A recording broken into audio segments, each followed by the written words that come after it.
was just another golden afternoon at the Grand Seaside Hotel. Guests laughed, cameras flashed, luggage wheels rolled across the marble floor. No one noticed the small bellboy polishing shoes in the corner until he began to hum. Soft at first. A trembling tune drifting through the air. Hotel California. Within seconds, the entire lobby fell silent. Conversations froze, footsteps halted. The boy's voice carried something deeper than melody. It carried memory.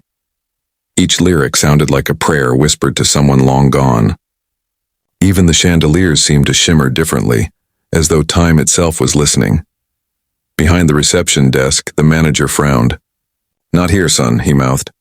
But the boy's eyes were far away, lost in another world. Then, near the grand staircase, an older woman stopped in her tracks. Her diamond earrings caught the light as her hand trembled. "That voice," she whispered, her eyes wide. "It's him." When the boy sang the final line, the last note hung like a heartbeat in the air. Then came thunderous applause, raw, real, unstoppable. The woman approached, tears streaming down her face. "Where did you learn that song?" she asked. The boy smiled gently. "My father taught me. He used to work here, before he got sick." The woman's lips quivered. "What was his name?" "Manuel Rivera," he said softly. The manager froze.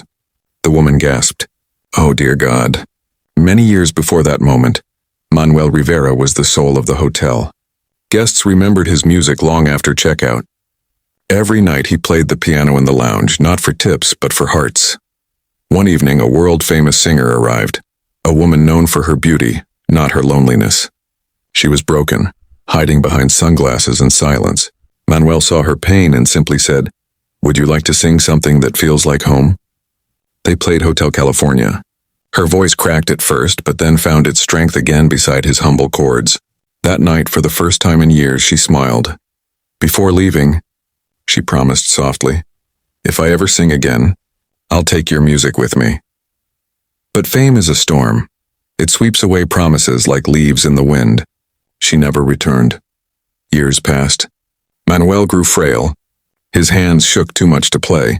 On his final night, he told his son, "Promise me, when you sing, sing with kindness. Let people feel something money can't buy." And now, standing before that same woman, his son had unknowingly kept that promise. Her lips trembled. "Your father once saved me," she whispered. "And now you've brought him back." The boy blinked through tears. "He said music can make strangers family." She nodded. "Then let's keep that promise together." The grand piano hadn't been touched in years. Dust clung to its edges like forgotten time. But that night, under the chandelier's warm glow, it came alive again. The woman sat at the keys, her once famous hands trembling. The boy stood beside her, his bellboy cap slightly tilted. "Ready?" she whispered. He nodded. They began to play Hotel California. It wasn't a performance, it was a prayer. Each note carried stories of love, regret, and second chances. The boy sang through tears, his father's voice echoing softly through his own. Guests stopped eating. Staff leaned from doorways. Even the stern manager wiped a tear he didn't admit was his. For a few minutes, there were no rich or poor, no strangers or guests, just hearts remembering how to feel. As the final chord faded, silence wrapped the room. Then a standing ovation erupted. The woman turned to him. "You've done what your father dreamed of." But the boy shook his head. "Not yet. He always wanted to play here again." The woman looked at the piano, then back at the crowd. She took a deep breath. "Then let's do it. For him." The hotel announced a special tribute concert the next evening. Flyers read, "One night only, the Rivera legacy." Guests flooded the hall. Some came out of curiosity, others because they remembered the pianist who once played here with quiet grace. The stage lights dimmed. A single spotlight shone on the boy and the woman. She spoke softly into the microphone. "Many years ago, a man played this very piano and changed my life. Tonight, his son will help me keep a promise I once forgot." The boy's hands trembled as he touched the keys, but then he felt it, his father's presence, steady and proud. They began the song again. But this time the woman's voice cracked with truth, and the boy's words filled the spaces between every sorrow. People cried openly. Even the staff from the back kitchens came out to listen. When the final note faded, the boy whispered, "That was for you, Papa." The audience rose, clapping through tears. The woman looked heavenward. "Manuel Rivera," she whispered, "you finally made it back to this stage." The next morning, sunlight poured through the glass windows of the lobby. The boy, now in his uniform again, was quietly polishing the piano. A gentle hand touched his shoulder. It was the woman. "I spoke with the hotel board," she said, smiling softly. "We're naming this piano the Rivera, and every year this day will be remembered as the Day of Kindness." The boy's eyes filled with tears.